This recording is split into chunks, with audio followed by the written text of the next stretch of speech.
नमस्ते साथीहरु। हिजो हामी मेटलको बारेमा पढिसकेका थियौं। मेटल भनेको के हो, मेटल कस्तालाई भन्छ, मेटलको फिजिकल प्रोपर्टी र केमिकल प्रोपर्टी हामीहरु पढिसकेको थियौं। आज हामीहरु एलोयको बारेमा कुरा गर्छौं र मिनरलको भनेको के हो र ओर भनेको के हो यसको बारेमा हामी आज कुरा गर्न गइरहेको छौं। मिनरल कसलाई भन्छ, ओर कसलाई भन्छ, ठीक छ, र अलॉय कसलाई भन्छ। त्यसपछि हामी सब मेटलहरुको बारेमा कुरा गर्ने हो कि त्यसको फिजिकल प्रोपर्टी के हो, त्यसको युजेस के हो, त्यसको बारेमा हामीहरु कुरा गर्छौं। आज हामीहरु ओरको पहिला मिनरलको पहिला कुरा गरिहालौं।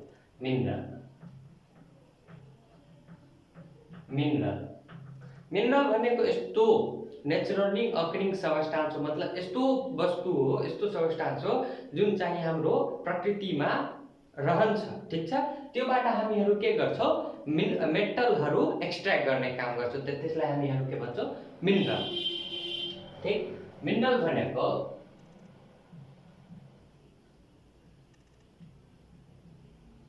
Naturally occurring substance which contain metal in free or native state or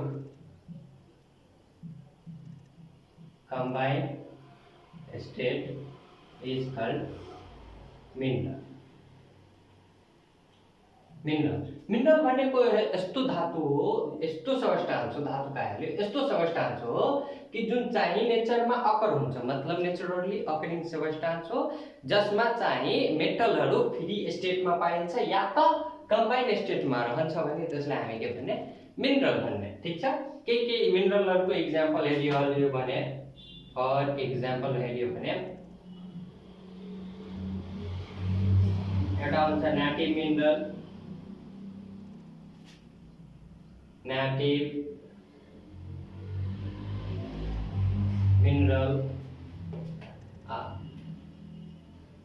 halide mineral, sulphide mineral, अरु अक्साइड मिनरल पनि हुन्छ, अक्साइड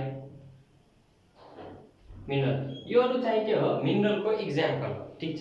यति चाहिँ मिनरल हो। हेर्नु, मिनरलमा के हुन्छ कि मेटल चाहिँ फ्री स्टेटमा पाइन्छ र कम्बाइन्ड स्टेटमा, यो दुईटै स्टेटमा पाउन सकिन्छ। तर मिनरलमा के हुन्छ, मेटल एबुडेन्ट मात्रामा हुन्छ र हुँदैन पनि। कुनै मिनरलमा एबुडेन्ट मात्रामा मतलब सफिसिएन्ट अमाउन्टमा के हुँदैन, मिनरल हुँदैन, र कुनै मिनरलमा के हुन्छ, सफिसिएन्ट अमाउन्ट अफ मेटल पाइन्छ। त त्यसलाई के भन्छ, हेर्नु यो कुरा यो हो कि हरेक मेटल जुन मिनरल हुन्छ नि त्यसमा सफिसिएन्ट अमाउन्ट अफ मिनरल पाइदैन, ठीक छ। कुनैमा सफिसिएन्ट अमाउन्ट अफ मेटल पायो भने त्यसलाई हामी के भन्ने, ओर भन्ने। त ओर भनेको त्यो पनि नेचुरल अकरिङ सबस्टान्स हो, तर त्यसमा सफिसिएन्ट अमाउन्ट अफ मेटल हुनुपर्छ भने त्यसलाई हामी ओर भन्ने। त्यसैको लागि भन्छ कि एभ्री ओर आर मिनरल, भनेको हरेक ओर भनेको मिनरल हो, तर हरेक मिनरल चाहिँ ओर हुँदैन। किनभने हरेक मिनरलमा सफिसिएन्ट अमाउन्ट अफ मेटल हुँदैन, त्यसैको कारणले हरेक मिनरल चाहिँ के हुँदैन, ओर हुँदैन। त्यो मिनरलको कुरा बुझिहाल्नु भने अब हामी ओरको कुरा गरौँ।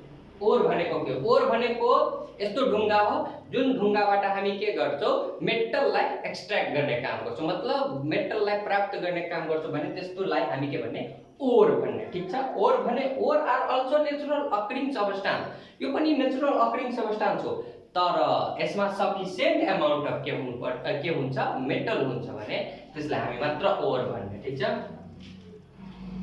The naturally occurring substance which have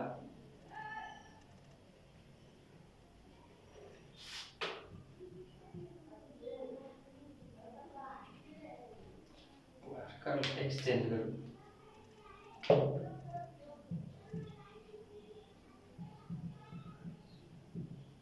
sufficient amount of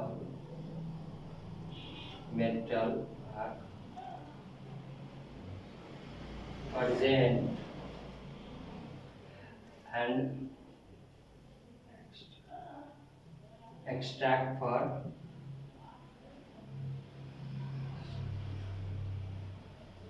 commercial purpose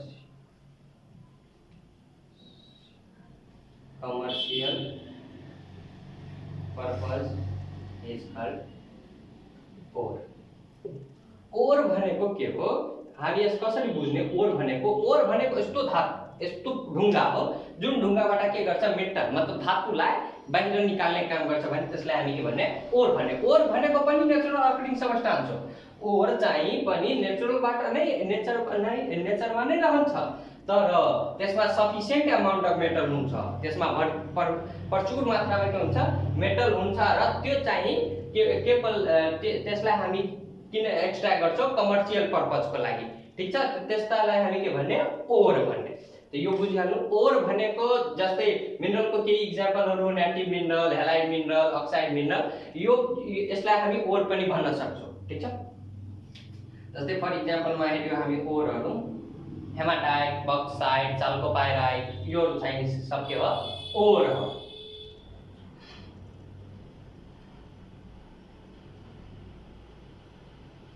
bauxite,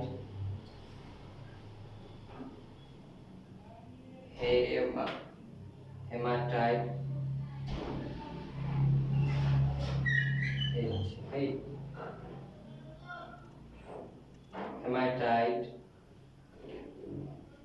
copper pyrite, अरु हामी के लेख्ने यसलाई फेल्ड्सपर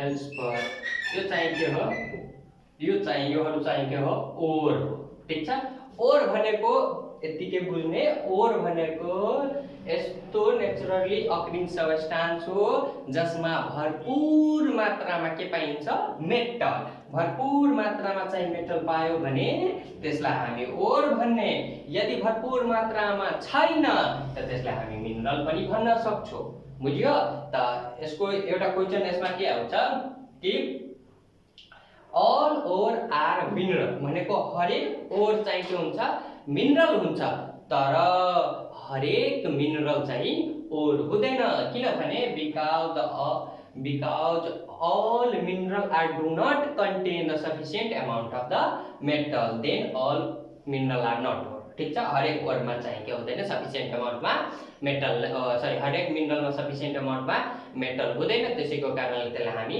ओर भन्न सक्दैनौं ठीक छ यति बुझिहाल्नु भयो यति बुझ्यो मेटल ओर र के भन्छ मिनरल्सको बारेमा ठीक छ अब यसलाई हामी के गरौँ रफ गरौँ मेटाउन हामी तपाईहरु साथीले लिनु होला यसलाई म रफ गरिदिन्छु हुन्छ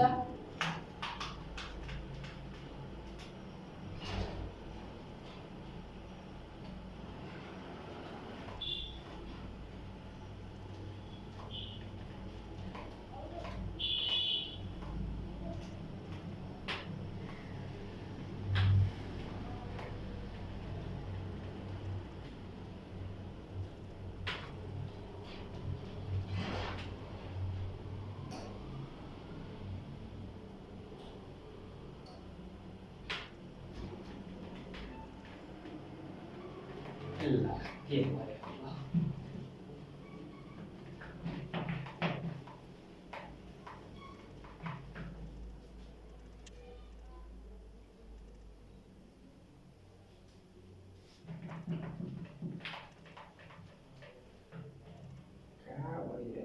के भइरहेछ थाहै छैन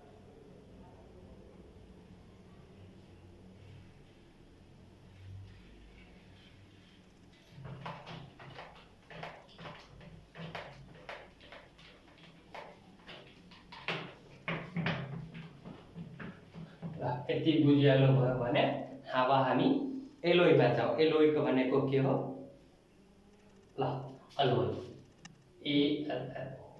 अलोइज। अलोइज भनेको के हो यो भनेको मिक्सचर हुन्छ मेटल अथवा मेटलको मतलब दुईवटा मेटल मिलाएर जुन नयाँ सबस्टान्स बन्छ त्यसलाई हामी के भन्छौँ अलोय अथवा मेटल र नन मेटल मिलाएर के भन्छ अलोय भन्छ। ठीक छ। अलोय भनेको this is the homogeneous mixture between two metal और नन मेटल और मेटल मतलब मेटल र नन मेटल को बीचमा ठीक छ मिलाएर जुन नयाँ सबस्टान्स बन्छ नि त्यसलाई हामी के भन्छौँ अलोय। ठीक छ। अलोय अलोय भनेको the homogeneous mixture between two elements कुन कुन हुन सक्छ एउटा मेटल एन्ड मेटल को पनि हुन सक्छ मेटल एन्ड मेटल और मेटल एन्ड नन मेटल को बीचमा पनि हुन सक्छ। मेटल भनेको स्कल त्यसलाई हामी के भन्ने अलोय अलोय। ठीक छ। अलोय भन्ने यति बुझिहाल्यो। अलोय भनेको होमोजिनियस मिक्सचर। अब अलोयलाई किन होमोजिनियस मिक्सचर भनेको होला के अलोय अब अलोय केमा घोलेको होला। ठीक छ। अलोय अब मानौ अब मेटल हो ठीक एउटा मैले मेटल लिए र अर्को मैले नन मेटल लिए ठीक नन मेटल र नन मेटल लिए अब यसलाई त दुईटैलाई अब हामी केही मात्र यसलाई घोल्छौँ तब नि यो दुईटै होमोजिनियस मिक्सचर बन्छ। केहीले त्यसलाई हामीलाई केही त सोल्भेन्ट चाहियो घोल्नको लागि केही सोल्भेन्ट चाहियो तब नि यो दुईटै घुल्छ। ठीक त के हामी यो दुईटैलाई केमा घोल्ने यो होमोजिनियस मिक्सचर भयो कसरी त्यसको बारेमा अब हामीहरु कुरा गरौँ। पहिला अलोय भनेको बुझिहाल्ने। अलोय भनेको के हो यो एउटा होमोजिनियस मिक्सचर हो। होमोजिनियस मिक्सचर को बारेमा अहिले भनिरहेछु यो कसरी होमोजिनियस मिक्सचर हो। होमोजिनियस मिक्सचर हो यो चाहिँ दुईटा एलिमेन्ट को बीचमा हुन्छ बिट्विन टू एलिमेन्ट्स। ठीक छ। The homogeneous mixture between the two elements जुन चाहिँ एउटा मेटल हुन्छ र अर्को नन मेटल हुन्छ अथवा मेटल र मेटल पनि हुन सक्छ भने त्यो मिक्सचरलाई ठीक छ त्यस्तो होमोजिनियस मिक्सचरलाई हामी के भन्ने अलोय भन्ने। ठीक छ।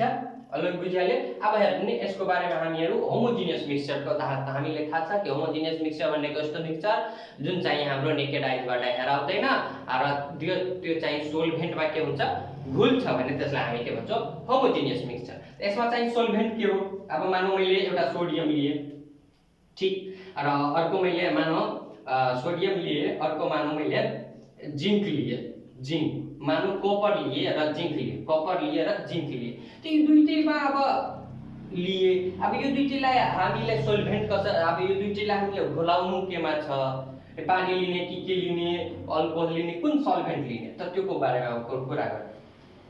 हेर्नु केही चाहिँ के हुन्छ कि यो दुईटैमा जुन सल्भेन्ट भनेको के हुन्छ कि जुन चाहिँ बढी मात्रामा हुन्छ जो चाहिँ बढी मात्रामा हुन्छ त्यो चाहिँ सल्भेन्ट हुन्छ। ठीक छ। र जुन चाहिँ कम मात्रामा हुन्छ त्यो सोल्युट हुन्छ। मानौ मैले 60 to 80% मा कपर लिए ठीक र 20 to 40% मैले के लिए जिंक लिए ठीक त कुन बढीमा छ त कपर बढीमा छ त यो कपर के भ्याल्यु सोल्भेन्ट भयो सोल्भेन्ट आ जिंक के भ्याल्यु जिंक भ्याल्यु सोल्युट सोल्युट। अब कसैले भन्छ सर तपाईले त भन्नुभयो कपर त सोल्भेन्ट भयो ठीक त मैले माने ल कपर सोल्भेन्ट बट कपर आर त इन सोलिड स्टेटमा रहन्छ कपर चाहिँ सोलिड स्टेटमा रह्यो हामी मानौ कपर लिए यहाँ जिंक पनि यहाँ लिए अब कसैले भन्छ ल यो होमोजिनियस मिक्सचर कसरी हामी बुझिहाल्यौं कि होमोजिनियस मिक्सचर भयो त होमोजिनियस मिक्सचर हुनको लागि यो सोल्भेन्टलाई के गर्छ यो मतलब कपरलाई के गर्छ पहिला यसलाई तताउँछ पहिला यसलाई के गर्यो पहिला गर्छ मेल्ट के गर्यो मेल्ट गर्छ सरी मेल्ट धात्रे मेल्टिङ गर्छ ठीक छ मेल्ट गर्छ मेल्ट गर्छ, के गर्छ, मेल्ट गर्छ, पिघलाउँछ।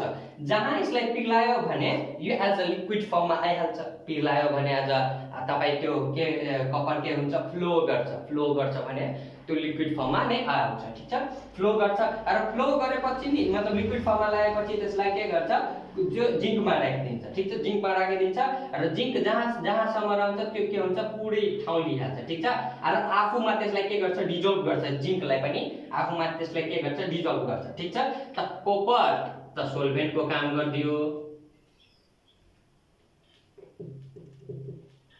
कोपर चाहिँ सोल्भेन्टको काम गरिदियो त्यो ठाउँमा, र जिङ्क चाहिँ के गर्यो, सोलुटको काम गर्यो। त यसरी चाहिँ के बन्छ, यो एउटा होमोजिनियस मिक्सचर बन्छ।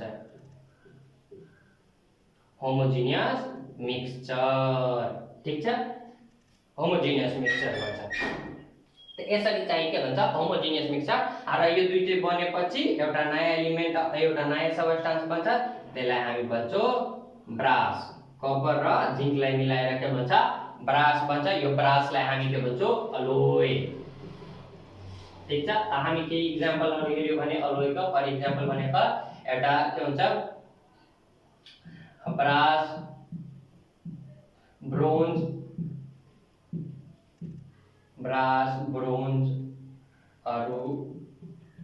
अरू पनि हुन्छ, ब्रास, ब्रोन्ज, स्टेनलेस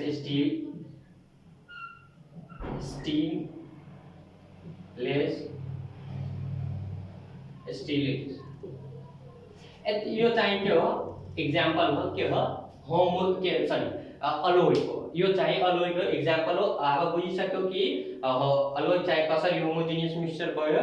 ठिक छ, कसरी हुन्छ। अब हामीले ब्रासको कुरा गर्ने अगाडि केमा ब्रासलाई प्रयोग गर्छ, ब्रोन्जको कुरा गर्ने, स्टेनलेस स्टिलको, हरेक अलि भनिदिन्छु के को कति पर्सेन्ट मिलेर चाहिँ अरू चिजहरू बनाउने गर्छ। जस्तै ब्रासको मैले कुरा गरेँ त ब्रास केबाट बन्छ, कपर र जिङ्कबाट बन्छ। कपर चाहिँ 60 to 80% रहन्छ, जिङ्क चाहिँ 20 to 40% रहन्छ। कुनै टेक्स्ट बुक्समा 30% पनि दिन्छ, 40-50% पनि दिन्छ। ठिक छ, हामीले एस्टिमेट मात्र मानेको, एप्रोक्स मानेको छौँ, 20 to 40% रहन्छ। ठिक छ, र यो दुईटै मिलेर के भन्छ, एउटा ब्रास भन्छ। ठिक, यो अलोयको बारेमा बुझ्यो। त अब अगाडि हामी अर्को चिजको बारेमा हामी कुरा गर्ने। आज ब्रासको बारेमा कुरा गर्छौँ, ब्रोन्ज, स्टेनलेस स्टिल, अरू पनि हुन्छ, त्यसको बारेमा अरू कुरा गर्छौँ। ठिक छ, मेटाइदिन्छु।